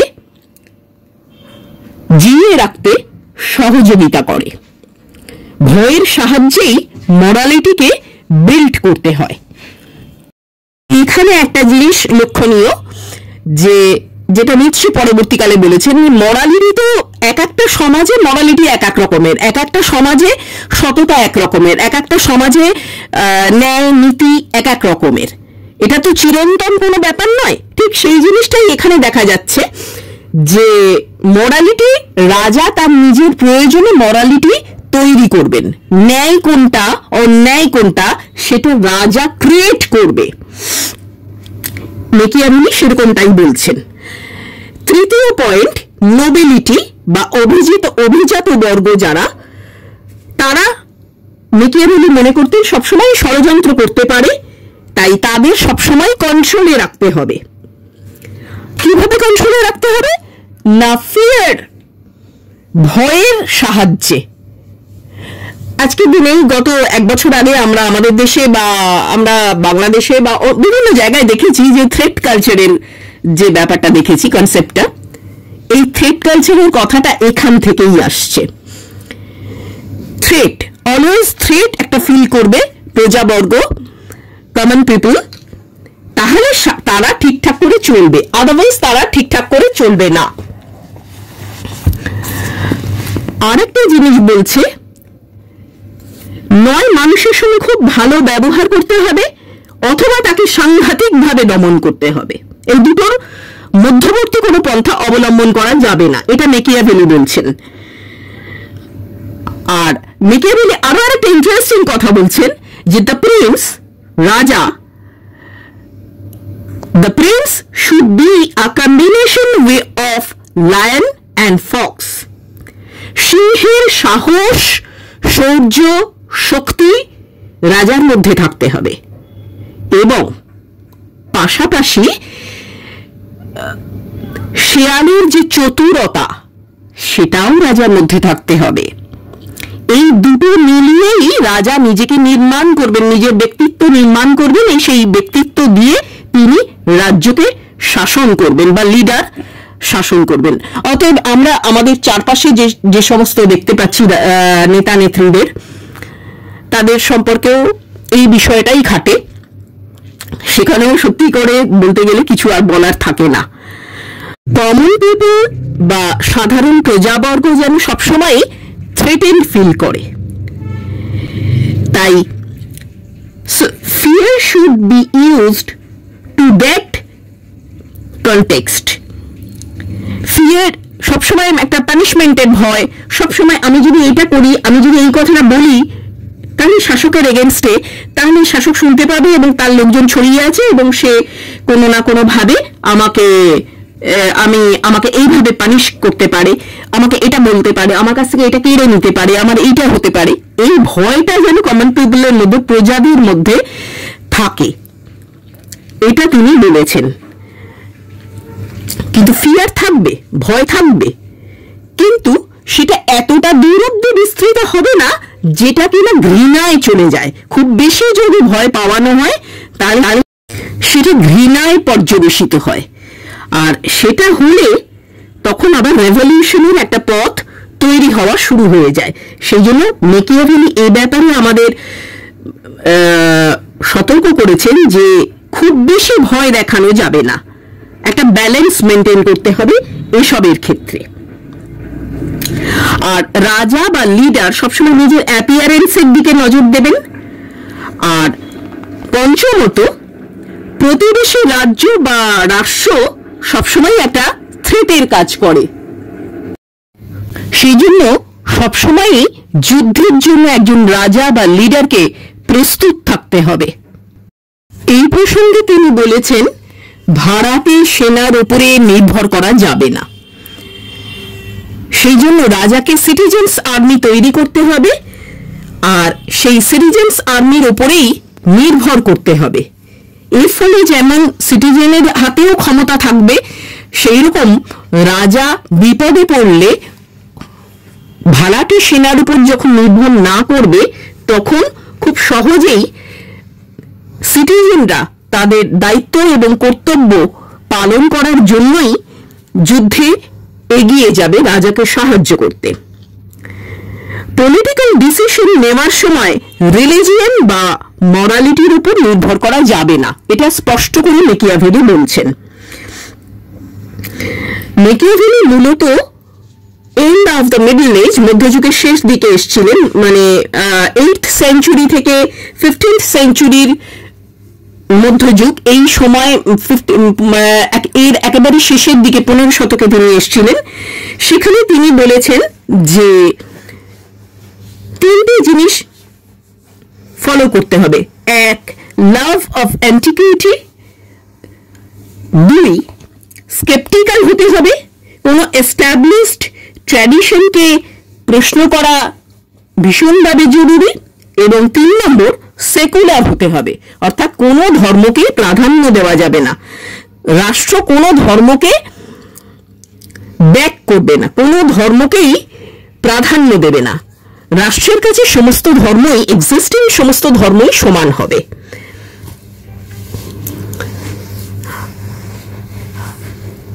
এনসিয়েন্ট টাইমে, প্রাচীন কালে যেটা হতো, কোনো একটা ধর্ম আমাদের থাকতো না, একাধিক ধর্ম সেই সময় দেখা যেত। আর international politics, lack of control, এই বিষয়গুলোর উপরে নজর রাখতে হবে। অথরিটি সবসময় রিলিজিয়ন, একাধিক রিলিজিয়নের উপরে নির্ভর করবে, কোনো একটা রিলিজিয়নের উপরে কখনোই নির্ভর করা যাবে না বা উচিত হবে না। দ্য প্রিন্স এবং দ্য ডিসকোর্সেস অন লেভি, এই দুটো বইতেই মেকিয়াভেলি মূলত দেখিয়েছেন যে শাসকের রাজনীতি বা শাসকের মরালিটি এবং সাধারণ মানুষের মরালিটি কখনো এক হতে পারে না। শাসককে সেই জন্য তিনি ভালোবাসা ও ভয়ের মধ্যে ভয়টাকে বেছে নেওয়া উচিত বলে অ্যাডভাইস দিয়েছেন, কারণ পৃথিবীর ইতিহাসকে ভয় অ্যাকচুয়ালি ঠিকঠাক করে রূপ দিয়েছে। মানুষ স্বভাবগতভাবে একটি স্বার্থপর প্রাণী। ভয় একটা ব্যক্তিগত বেদনাদায়ক অনুভূতি, তাই ভয়ই শাসককে ক্ষমতায় থাকতে সবচেয়ে বেশি সাহায্য করতে পারে বলে মেকিয়াভেলি মনে করতেন। তিনি বিভিন্নভাবে উদাহরণ দিয়ে তার বক্তব্যটা প্রতিষ্ঠিত করেছেন। তিনি জুলিয়াস সিজারের উদাহরণ দিয়েছেন।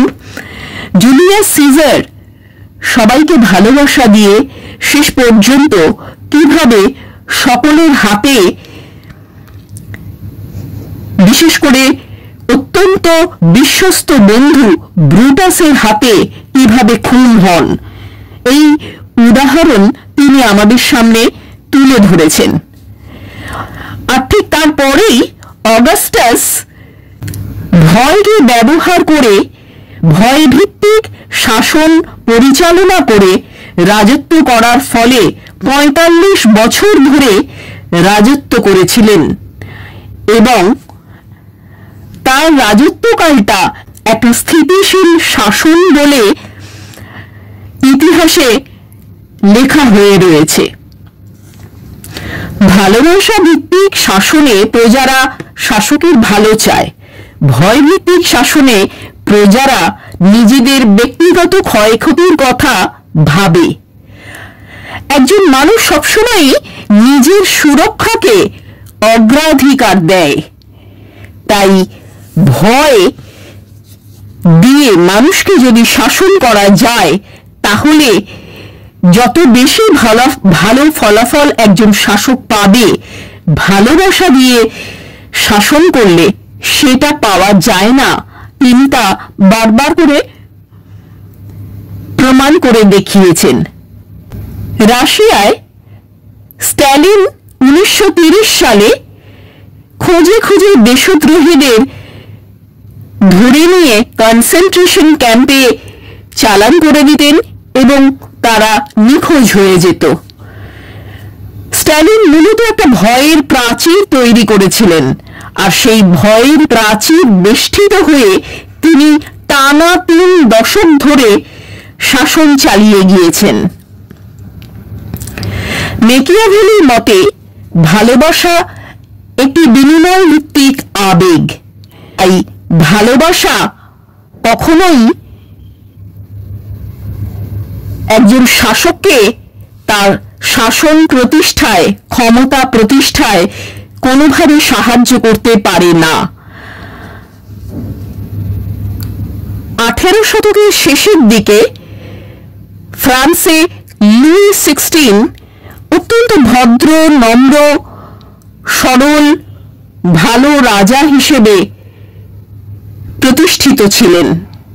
কিন্তু এইভাবে কাজ করতে করতে যখন তার রাজকোষ শূন্য হয়ে যায় এবং যখন তিনি আর মানুষের জন্য, প্রজাদের কল্যাণের জন্য আর কিছু করতে না পারেন, তখনই সেই প্রজারা রাজার বিরুদ্ধে চলে যায় এবং বিক্ষোভ শুরু হয়। ক্ষুধার্ত মানুষরা বিদ্রোহ এবং বিপ্লব নিয়ে এসেছিল লুই 16 আমলে ফ্রান্সে। এমনকি শেষ পর্যন্ত তাকে গিলোটিনেও চড়ানো হয়েছিল।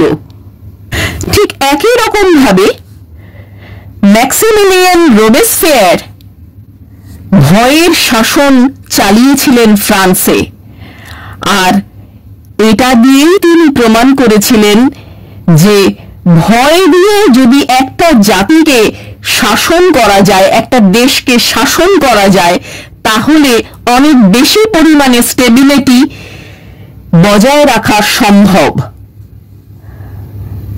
পাশাপাশি অটো ভন বিসমার্ক, তিনিও জার্মানিতে কঠোর ও ভয়ের রাজনীতি প্রয়োগ করে যে শাসন ব্যবস্থা চালিয়েছিলেন সেটা তাকে সাফল্য এনে দিয়েছিল। তিনি ছোট ছোট জার্মান রাজ্যগুলোকে জড়ো করে শেষ পর্যন্ত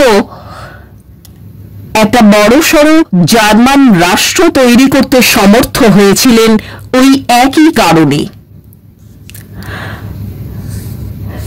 স্টিভ জবস, অ্যাপল কোম্পানির মালিক, তিনিও তার কর্মচারীদের কাছে অত্যন্ত কঠোর, দাবি সম্পন্ন এবং অত্যন্ত ভীতিজনক একজন ব্যক্তি বলেই পরিচিত। কিন্তু তিনি তার এই পদ্ধতির মধ্যে দিয়েই সাকসেসফুল হয়েছিলেন। আজকে যে আমরা অ্যাপল কোম্পানি এবং স্টিভ জবসের নাম জানি, সেটা তার ওই স্ট্র্যাটেজির কারণেই এইখানে আসতে পেরেছে বলে স্পষ্টতই বোঝা যায়। তবে ম্যাকিয়াভেলি একটা ব্যাপার বলেছেন, অতিরিক্ত ভয় কিন্তু আবার ঘৃণার জন্ম দেয়, যা শেষ পর্যন্ত বিপ্লব ডেকে আনে। রোমানিয়ার চাউসেস্কু এর উদাহরণ। আবার আমরা যদি নেপোলিয়ন বোনাপার্টের উদাহরণ লক্ষ্য করি, তাহলে দেখব যে ভয় ও ভালোবাসার সংমিশ্রণে তিনি একটা কঠোর, অপ্রতিরোধ্য একটা ভীতির জন্ম দিয়েছিলেন এবং একটা ভালো শাসন প্রতিষ্ঠা করতে সমর্থ হয়েছিলেন।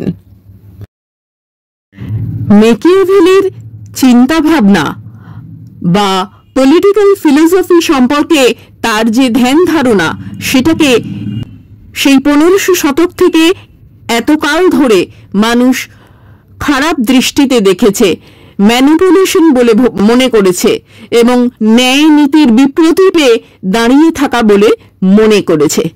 কিন্তু এখনকার দিনে এটার একটা নবমূল্যায়ন করা শুরু হয়েছে।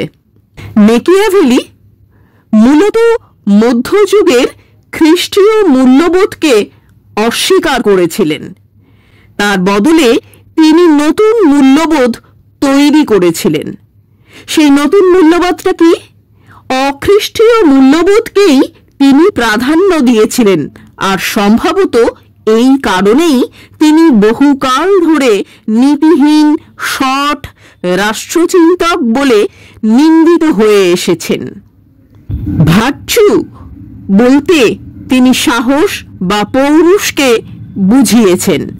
তবে কনটেক্সটটা খুব গুরুত্বপূর্ণ এক্ষেত্রে। ম্যাকিয়াভেলিকে বিচার করার সময় আমাদের কনটেক্সটটা মনে রাখতে হবে।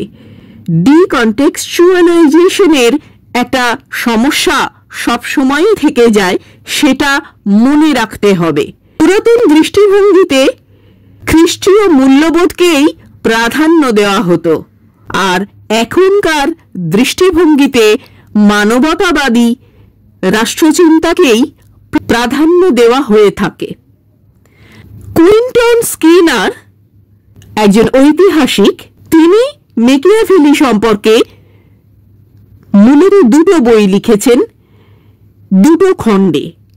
প্রথম খণ্ডের নাম রেনেসা এবং দ্বিতীয় খণ্ডের নাম রিফরমেশন।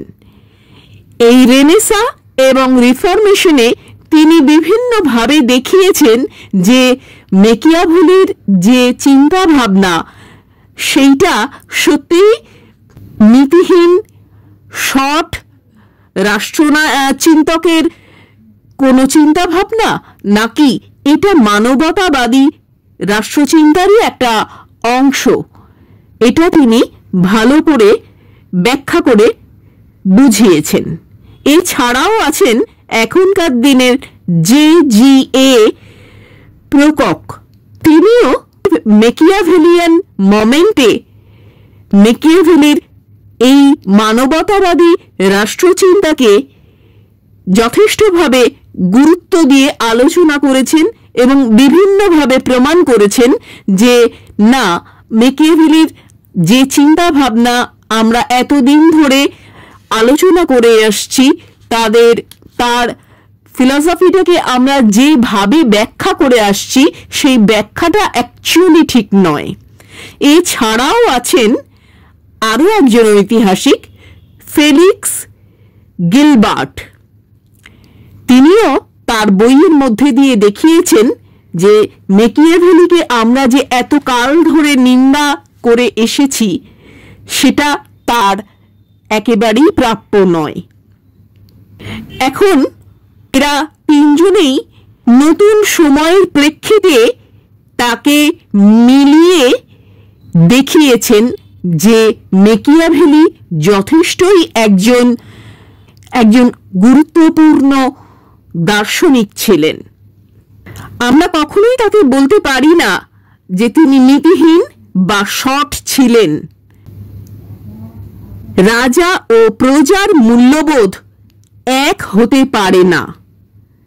এরা তিনজনেই মূলত দেখিয়েছেন যিনি শাসক হবেন তিনি, আর যাদের শাসন করা হবে তারা। এই দুটো পার্সপেক্টিভ সম্পূর্ণ উল্টো, আলাদা আলাদা। তাই যেটা প্রজার জন্যে ন্যায়নীতিহীন সঠতা, সেটাও একজন শাসকের জন্যেও একই মূল্যবোধ নিয়ে আসে না। সাধারণ মানুষের নীতিবোধ নিয়ে মেকিয়াভেলি তার কোনো গ্রন্থেই কোনো আলোচনা করেননি। তিনি মূলত শাসকের নীতিবোধ নিয়েই তার দুটো গ্রন্থে আলোচনা করেছেন।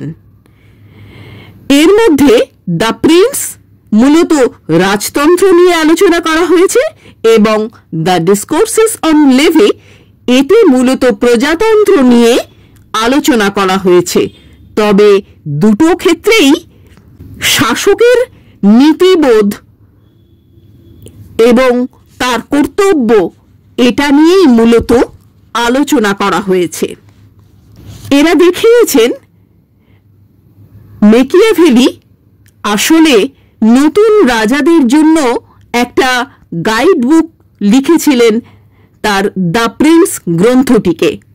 সেখানে তিনি বলতে চেয়েছেন হাউ টু অ্যাডমিনিস্ট্রেট, কিভাবে শাসন করতে হবে, এইরকম একটা গাইডেন্স তিনি নতুন রাজাদের জন্য দিয়েছিলেন। শাসকের নিরঙ্কুশ ক্ষমতা থাকা প্রয়োজন। যে কোনো উপায়ে ক্ষমতা অর্জন করা ও রক্ষা করা অবশ্যই প্রয়োজন। আদর্শ শাসকের ভার্চু হল তার শৌর্য এবং রাজ্যকে বা রাষ্ট্রকে স্টেবল রাখার ক্যাপাবিলিটি। এটাই এখানে মরালিটি বা ন্যায় নীতিবোধটা কোনো ফ্যাক্টর হিসেবে কাজ করতে পারে না। প্রাচীন নীতিবিদরা কি বলছেন? প্রাচীন নীতিবিদরা বলছেন পৌরুষ, সঠতা, শৌর্য এইগুলো একটা নেতিবাচক গুণ, কিন্তু সেটা একজন ব্যক্তি মানুষের পক্ষে নেতিবাচক গুণ, এটা আমাদের মনে রাখতে হবে। কিন্তু একজন শাসকের পক্ষে এটা নেতিবাচক গুণ বলে এখন আর মনে করা হচ্ছে না। সনাতন নীতিবোধ থেকে তিনি কখনোই পিছিয়ে যাননি বা সনাতন নীতিবোধকে তিনি কখনোই অস্বীকার করেননি। বিশেষ করে 15th চ্যাপ্টারে তিনি রাজার গুণের একটা রীতিমতো তালিকা দিয়েছেন। নতুন রাজা যিনি আসেন তিনি প্রজাদের আনুগত্য পাবেন কিনা সেটা জানেন না। ইন্টারনাল এবং এক্সটার্নাল কনফ্লিক্ট, টেনশন এসব ব্যাপারেও একটা সচেতনতার দরকার। এছাড়াও একজন নতুন রাজা যখন ক্ষমতায় আসেন তাকে অনেক কিছুর মুখোমুখি হতে হয়। বস্তুত শাসকের জীবন ও ভবিষ্যৎ সবসময়ই অনিশ্চিত। তাই মেকিয়াভেলির মতে ক্ষমতালিপ্সু প্রতিদ্বন্দ্বী সবসময়ই থাকে ইতিহাসে, এটা আমরা দেখেছি। এমনকি সেটা এখনো আধুনিক যুগেও সেটা দেখা যায়। শাসকের ভাগ্য নির্ভর করে প্রজার সিদ্ধান্তের ওপরে। শাসক নিজে কোনোই ভাগ্য নির্ভর হবেন না, একজন শাসকের উচিত তিনি নিজের ক্ষমতার উপর নির্ভর করে তার শাসন কার্য চালাবেন এবং তার ক্যারিশমা বজায় রাখবেন। রাজ্য রক্ষা করার জন্য তিনি মূলত তিন ধরনের কনসেপ্ট দিয়েছেন। প্রথমত সামরিক শক্তি, গুড আর্মস অর্থাৎ বাহুবল, অর্থাৎ সেনাবাহিনীকে যথেষ্ট ভালোভাবে সাজাতে হবে।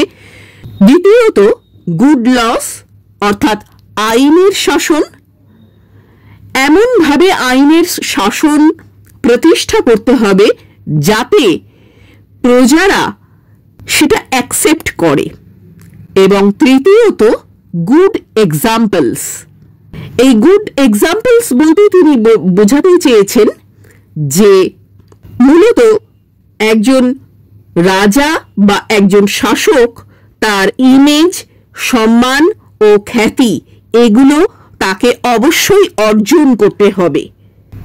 এগুলো অর্জন না করতে পারলে সেক্ষেত্রে সেই শাসকের ক্ষমতায় থাকাটা একটু বিপজ্জনক হয়ে যায়। এর পাশাপাশি তিনি বলেছেন শাসকের একটা রাজভীতি থাকতে হবে, অর্থাৎ শাসককে যেন শাসিতরা ভয় পায় বা একজন রাজাকে যেন প্রজারা ভয় পায়। এই ভয় পাওয়াটা ভীষণ জরুরি। এবার দেখা যাক দ্য ডিসকোর্সেস অন লেভিতে তিনি কিন্তু এর একটু বদল এনেছেন। ডিসকোর্সেস অন লেভিতে তিনি বলেছেন গুড আর্মস বা ভালো সেনাবাহিনী দরকার। ভালো সেনাবাহিনী থাকলে সেখান থেকে গুড লজ আসবে, অর্থাৎ ভালো আইনের শাসন তৈরি হবে। আর এই ভালো আইনের শাসনই একটা রাজ্য বা রাষ্ট্রকে স্টেবিলিটি দিতে সক্ষম হবে। আর এই সবকিছুর পরে থাকবে দয়া ও দাক্ষিণ্য। দয়া বা দাক্ষিণ্য কখনোই এগুলোকে ছাপিয়ে না যেন যায়, সেটা সবসময় মাথায় রাখতে হবে। তিনি কোনো নির্দিষ্ট মডেল প্রস্তাব করেননি, বরং তিনি বলেছেন তাৎক্ষণিক প্রয়োজন অনুপাতে একজন লিডার বা একজন শাসককে চলতে হবে। দ্য ডিসকোর্সেস বইতে তিনি বলেছেন নাগরিকদের স্বতঃস্ফূর্ত আনুগত্য দরকার। নাগরিকের স্বতঃস্ফূর্ত আনুগত্য দরকার এবং এই আনুগত্য আসবে রাজভীতির বদলে। প্রজারা অংশগ্রহণ করবে এবং সহযোগিতা করবে শাসনে। যে কোনো একটা রিপাবলিক শাসনে প্রজারা অংশগ্রহণ করবে এবং সহযোগিতা করবে। এখানে গুড লস, গুড এক্সাম্পলস আর গুড লিডারশিপ এই তিন ধরনের ভার্চুর কথা তিনি বলেছেন নাগরিকদের জন্য। একজন নাগরিক শাসককে সহযোগিতা করবে। মেকিয়াভেলি মূলত রোমান রিপাবলিক দ্বারা ভীষণভাবে প্রভাবিত ছিলেন। তিনি রোমান রিপাবলিকে যেমন দেখেছেন সেই রকমই মিক্সড কনস্টিটিউশন বা মিশ্র শাসনতন্ত্রের কথা বলেছেন। এই ধারণাটা তিনি মূলত পেয়েছিলেন ভেনিস রিপাবলিকান সিস্টেম থেকে এবং অ্যারিস্টটলীয় ভাবনা থেকে। রাষ্ট্রের মধ্যে আপাত বিরোধী কতগুলো ক্যারেক্টার থাকতে হবে, আর সেটাই তাকে ভারসাম্য বজায় রাখতে সাহায্য করবে। এই ক্যারেক্টারগুলো রিপাবলিকের ক্ষেত্রে কি কি সেটা এবার আমরা দেখব। প্রথমত নাম্বার 1 শাসকের ক্ষমতা থাকতে হবে। নাম্বার 2 অভিজাত বর্গের সংঘবদ্ধ নেতৃত্ব থাকতে হবে। এবং নাম্বার 3 জনসাধারণের ক্ষমতা থাকতে হবে। আর এই তিনটেই একসঙ্গে থেকে একটা ব্যালেন্স তৈরি করবে এবং সেই ব্যালেন্সই রিপাবলিককে ভারসাম্য বজায় রাখতে সাহায্য করবে। একটা রিপাবলিকের অবশ্যই একটা গুণ হিসেবে বিবেচিত হবে তার সচেতন সুগুণান্বিত নাগরিকরা। একটা রিপাবলিককে বজায় রাখার জন্যে, সঠিকভাবে চালনা করার জন্যে সচেতন নাগরিকের দরকার। সেই সঙ্গে সঙ্গে সুনেতৃত্ব প্রয়োজন, আর সেই সঙ্গে সঙ্গে প্রয়োজন ঐক্যবদ্ধভাবে নাগরিকরা যদি থাকে, তাহলে তারা স্বৈরাচারকে শুরুতেই প্রতিরোধ করতে সক্ষম হবে। তিনি বলেছেন শাসকেরও ক্ষমতা থাকবে, আবার জনগণেরও ক্ষমতা থাকবে। এত বিরোধী বলতে তিনি এটাই বোঝাতে চেয়েছেন যে শাসকেরও ক্ষমতা থাকবে, শাসকও ক্ষমতা প্রয়োগ করবে, আবার জনসাধারণেরও ক্ষমতা থাকবে, আবার অভিজাত বর্গ তাদের সংঘবদ্ধ নেতৃত্ব দিয়ে একটা রিপাবলিককে সঠিকভাবে পরিচালিত হতে সাহায্য করবে। এটাকেই তিনি আপাত বিরোধী বলে বর্ণনা করেছেন। আর এই প্রতিবাদ এবং প্রতিরোধ যতক্ষণ থাকবে, ততক্ষণই একটা রিপাবলিক টিকে থাকবে। কেননা তিনি মনে করতেন মানুষের চিরন্তন ক্ষমতার আকাঙ্ক্ষা কোনো না কোনো সময়ই তার ভেতর থেকে বেরিয়ে আসে। সেই মানুষের চিরন্তন ক্ষমতার আকাঙ্ক্ষা যে কোনো সময় তার ভেতর থেকে বেরিয়ে এসে একটা রিপাবলিকের সামনে প্রতিরোধ গড়ে তুলতে পারে, যেটা আলটিমেটলি সেই রিপাবলিককে স্টেবিলিটি দিতে হয়তো নাও পারে। তিনি আবার উল্টো দিকে বলছেন যুদ্ধ বা দুর্ভিক্ষ এই ধরনের ক্ষেত্রে, বিশেষত যুদ্ধের সময় শাসকের ক্ষমতা বেশি হওয়া উচিত। এটাই এক ধরনের ব্যালেন্স তৈরি করবে। তিনি আরো একটা কথা বলেছেন, সিটিজেন্স আর্মি ইজ নিডেড, অর্থাৎ নাগরিকদের নিয়ে, নাগরিকদের নেতৃত্বে একটা সেনাবাহিনী যদি গঠন করা হয়, তাহলে সেক্ষেত্রে নাগরিকরাও শাসনে অংশগ্রহণ করতে পারবে।